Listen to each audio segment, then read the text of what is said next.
తరం కథానాయకుల్లో రష్మిక మందన్న రూటే వేరు. గ్లామర్ పాత్రలకే పరిమితం కాకుండా నటనకు ప్రాధాన్యమున్న పాత్రలను ఎంచుకుంటూ దూసుకుపోతోంది. తాజాగా ఆమె నటిస్తున్న చిత్రం మైసా. రవీంద్ర పుల్లే దర్శకత్వంలో తెరకెక్కుతున్న ఈ సినిమా షూటింగ్ ప్రస్తుతం కొచ్చిలో జరుగుతోంది.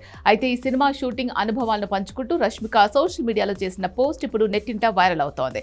తనకు ఎత్తులంటే చాలా భయమని, అది తనలోని అతిపెద్ద బలహీనత అని రష్మిక పేర్కొన్నారు. కానీ మైసా చిత్రం కోసం ఆ భయాన్ని ధైర్యంగా ఎదుర్కొన్నట్టు ఆమె తెలిపారు. కొచ్చిలో జరిగిన షూటింగ్ స్కెడ్యూల్ తనకు ఎన్నో మధుర జ్ఞాపకాలను మిగిల్చిందని, అక్కడ అడవులు, జలపాతాలు, ట్రెక్కింగ్లు వంటి ఎన్నో కొత్త విషయాలను అనుభవించినట్లు వివరించారు. యాక్షన్ సీక్వెన్స్ల కోసం రష్మిక ప్రత్యేకంగా శిక్షణ తీసుకున్నారు. ఈ క్రమంలో ఆమె మోకాళ్లకు గాయాలయ్యాయి. అయినప్పటికీ పట్టు వదలక పోరాడారని, ఆ కష్టం తనకు కొత్త శక్తినిచ్చిందని రష్మిక వెల్లడించారు. ఈ సినిమా కోసం రష్మిక పడుతున్న శ్రమ చూస్తుంటే ఆమె డెడికేషన్ ఏ స్థాయిలో ఉందో అర్థం చేసుకోవచ్చు. దర్శకుడు రవీంద్ర పుల్లే గతంలోనే ఒక ఆసక్తికర విషయాన్ని పంచుకున్నారు. ఈ చిత్రం కోసం రష్మిక ఎటువంటి డూప్ సహాయం తీసుకోకుండా ఏకంగా 80 అడుగుల ఎత్తు నుంచి దూకినట్లు ఆయన తెలిపారు. ఆ సమయంలో రష్మిక చేతులకు, కాళ్లకు గాయాలయ్యాయని, అయినా సరే విరామం తీసుకోకుండా షూటింగ్ లో పాల్గొన్నారని ఆయన కొనియాడారు. షూటింగ్ సమయంలో కేవలం కష్టమే కాకుండా అక్కడి వాతావరణాన్ని కూడా రష్మిక బాగా ఎంజాయ్ చేశారట.